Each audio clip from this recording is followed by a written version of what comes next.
Oi, meus irmãos, a paz.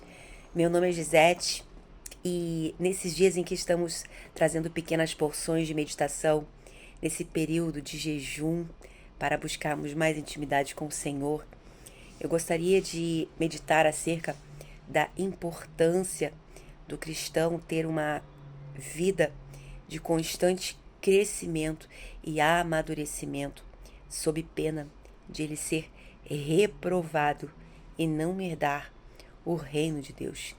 Tema de extrema importância. O texto base se encontra em 2 Pedro, capítulo 1, a partir do verso 3.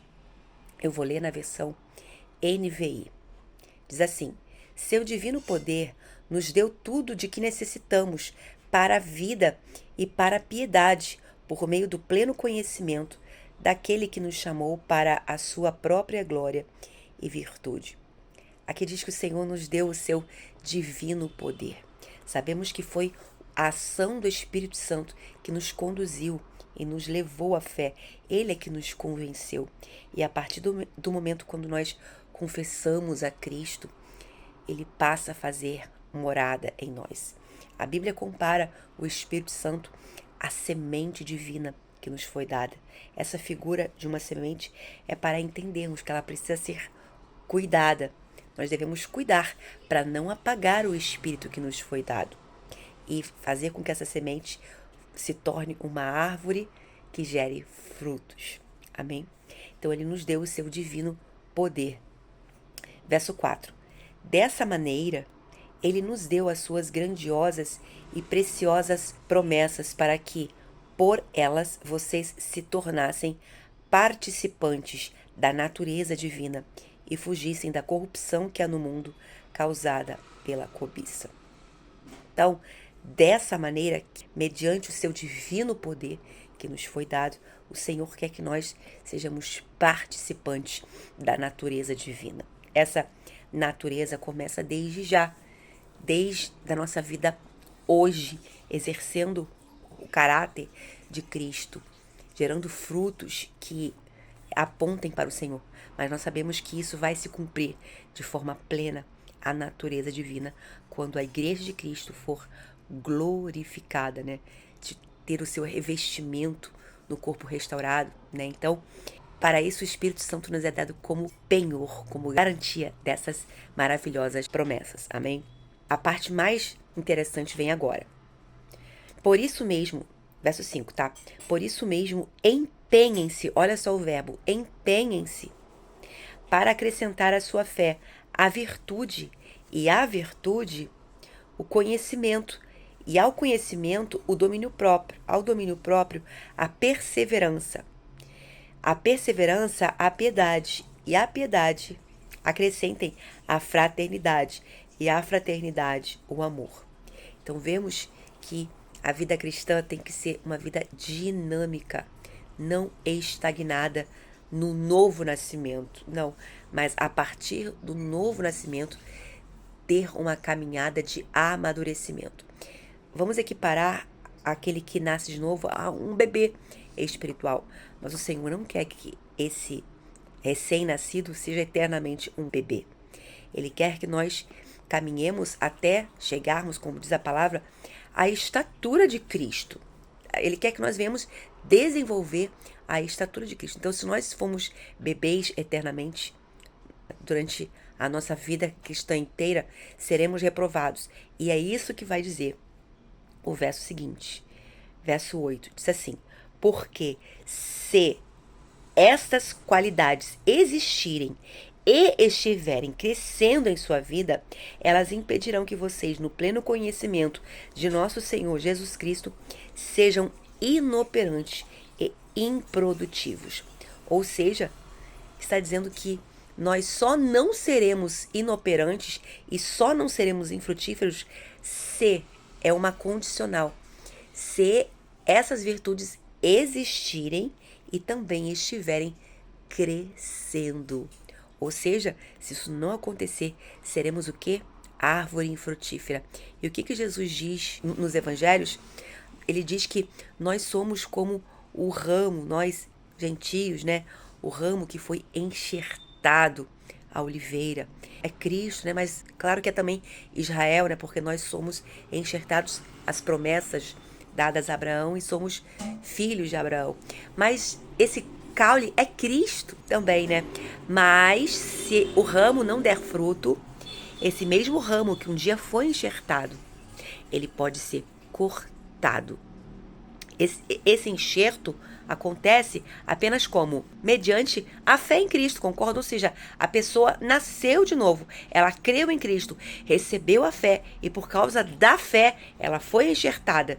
Mas se não der fruto, ela vai ser cortada. Isso é o que eu diria que é apagar o espírito, né? Não cuidar da semente divina. Verso 9. Todavia, se alguém não as tem, está cego, só vê o que está perto, esquecendo-se da purificação dos seus pecados. Ou seja, aquele que não tem essas virtudes, ele está cego, só vê o que está perto. Por quê? Porque ele esquece das promessas do reino vindouro. Ele só está enxergando as coisas materiais, o prazer momentâneo do pecado e se esquece das promessas maravilhosas que ele tem.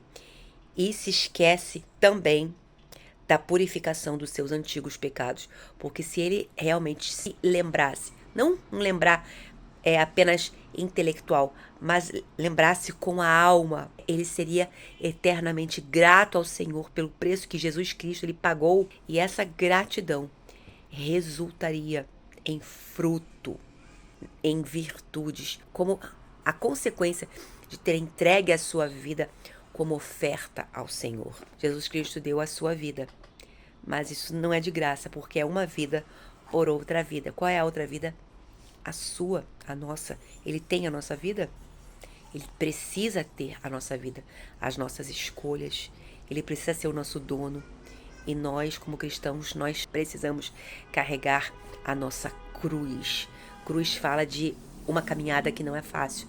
É difícil negar a si mesmo, se santificar, mas é importante.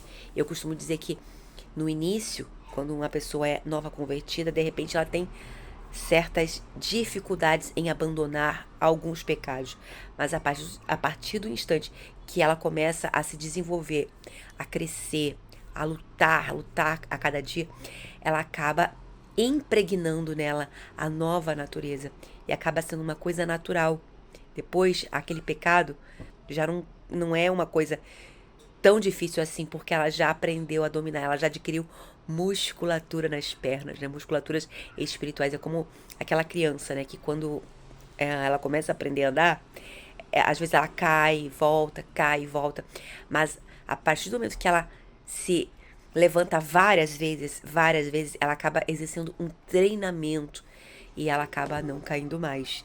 E é isso que o Senhor quer para nós. Ele não quer que a gente continue durante anos como cristãos caindo nos mesmos pecados do nosso velho homem. Não, porque senão algo está errado.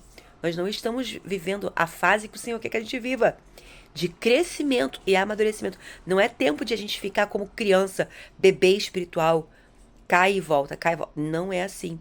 Devemos chegar a um estágio de maturidade cristã.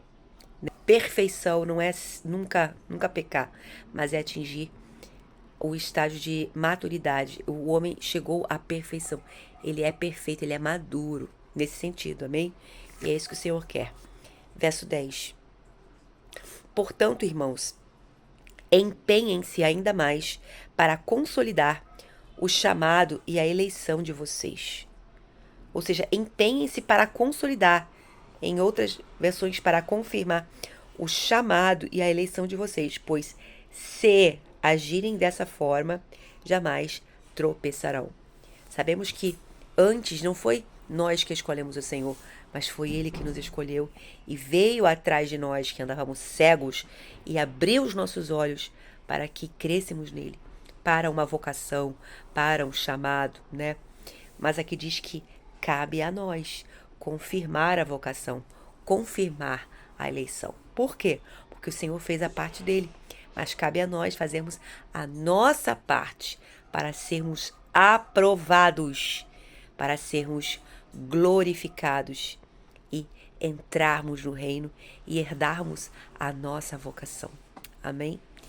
Que nós venhamos ser árvore frutífera e possamos acrescentar essas virtudes à nossa vida, que essas virtudes existam e não somente existam, mas também estejam a cada dia crescendo, como nós lemos, para que não venhamos ser inoperantes e improdutivos, mas sermos aprovados, dignos da glorificação do nosso corpo e de herdarmos o reino do Senhor Jesus com Ele. Amém? Deus abençoe a sua vida. Fique na paz.